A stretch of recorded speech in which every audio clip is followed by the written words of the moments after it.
Welcome back to channel rule number 28. నేను ఇప్పుడు Osmania university arts college ముందున్నాను.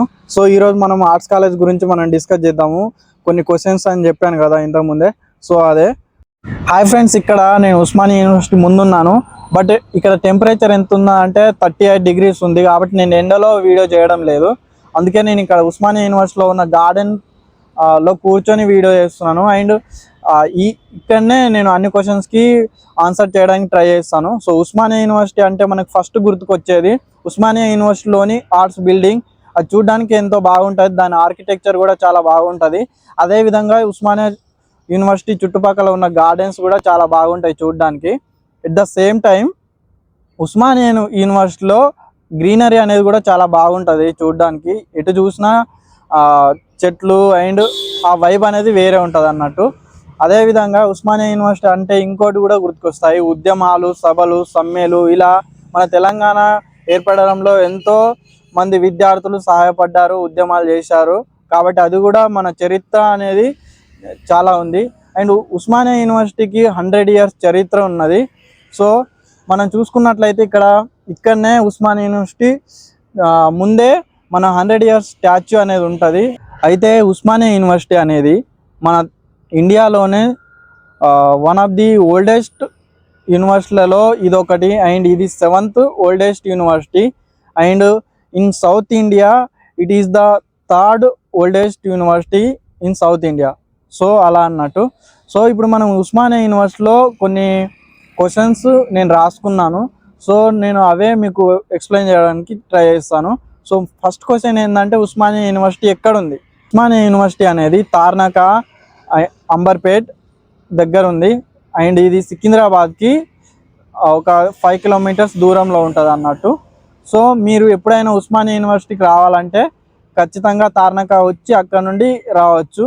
And ఇక్కడ ఏంటంటే ఒకవేళ మీకు అర్థం కాకపోతే లొకేషన్, మీరున్న లొకేషన్ నుండి డైరెక్షన్స్ పెట్టుకోండి. And arts college Osmania university అని కొడితే మీకు డైరెక్ట్గా ఆర్ట్స్ కాలేజ్ లొకేషన్ చూపిస్తుంది అన్నట్టు. మీరు ఉస్మానియా యూనివర్సిటీలో ఏడికి రావాలన్నా ఫస్ట్ ఆర్ట్స్ కాలేజ్ నుండి మీరు వచ్చారనుకో ఈజీగా ఉంటుంది అన్నట్టు. తెలియని వాళ్ళకు, తెలిసిన వాళ్ళకు ఆల్రెడీ వాళ్ళు ఎన్సిటీ గేట్ సైడ్ నుండి అయినా రావచ్చు, లేదంటే తార్నాక సైడ్ నుండి అయినా వస్తారు. సో సెకండ్ క్వశ్చన్ ఏంటంటే ఉస్మానియా యూనివర్సిటీ ఎప్పుడు నిర్మించారు, ఎవరు నిర్మించారు?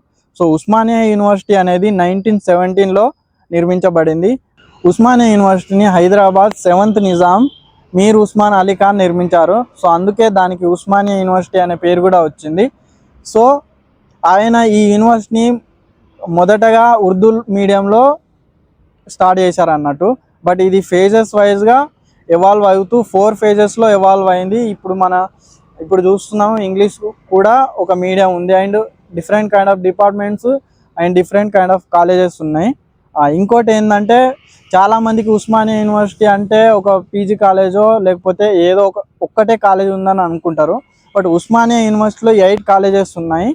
అండ్ దాంట్లో మనం చూసుకున్నట్లయితే ఉస్మానియా యూనివర్సిటీలో ఆర్ట్స్ సైన్స్, సోషల్ సైన్స్ ఒక college, science college, law college, commerce college, technology college, engineering college and physical education college and education college, ఇలా 8 colleges ఉన్నాయి. సో వీటి గురించి కూడా మనం నెక్స్ట్ వీడియోస్లో డిస్కస్ చేద్దాం. ఎవరికైనా కంప్లీట్ డీటెయిల్స్ కావాలంటే ఏదైనా కాలేజ్ గురించి నేను వీడియో చేస్తాను ఖచ్చితంగా. ఒకవేళ ఎవరికైనా తెలుసుకోవాలని ఉంటే కమెంట్ బాక్స్లో కమెంట్ చేయండి. అండ్ నెక్స్ట్ క్వశ్చన్ ఏంటంటే నేను రాసుకున్నాను, నేను ఒకసారి చూసి చెప్తాను. సో ఉస్మానియా యూనివర్సిటీలో అవుటర్స్ రావచ్చా అండ్ విజిట్ చేయొచ్చా? చేయొచ్చు. ఉస్మానియా యూనివర్సిటీలో అవుటర్స్ డే టైంలో విజిట్ చేయొచ్చు. అండ్ చాలామంది Osmania university arts college building చూడడానికి వస్తారు. అండ్ వచ్చిన వాళ్ళు ప్రతి ఒక్కరు ఇక్కడ ఫొటోస్ తీసుకుంటారు. బట్ డే టైంలోనే అలా ఉంటుంది అండ్ నైట్ టైంలో ఉండదు. అండ్ డే టైంలో కూడా కొన్ని ప్లేసెస్లో రిస్ట్రిక్షన్ ఉంటుంది. సో ఉస్మానియా యూనివర్సిటీలో ఫెసిలిటీస్ గురించి మాట్లాడుకుంటే ఉస్మానియా యూనివర్సిటీలో అంబేద్కర్ లైబ్రరీ ఉన్నది. ఇక్కడ చాలామంది ఆస్పైరెంట్స్ వచ్చి చదువుకుంటారు అండ్ వాళ్ళ కాంపిటేటివ్ ఎగ్జామ్స్కి ప్రిపేర్ అవుతూ ఉంటారు. కాబట్టి ఇక్కడ ఉస్మానియా యూనివర్సిటీలో ఇది లైబ్రరీ అనేది చాలా యూజ్ అవుతుంది. ఎవరైతే కాంపిటేటివ్ ప్రిపేర్ అవ్వడానికి వస్తారో వాళ్ళకైతే చాలా క్లీన్గా అండ్ చాలా ఎవరికి వాళ్ళు చదువుతూ ఉంటారు. అండ్ ఎవరు డిస్టర్బ్ చేయకుండా చదువుతారు. అండ్ ఇది చాలా యూజ్ అవుతుంది. అండ్ నెక్స్ట్ ఏంటంటే హాస్టల్స్, ఫ్రీ వైఫై ఉంటుంది, unlimited wifi. And medical facilities కూడా ఉంటాయి. అంటే హాస్పిటల్, ఫ్రీ హాస్పిటల్ ఉంది మనకు ఉస్మానియా యూనివర్సిటీ స్టూడెంట్స్కి.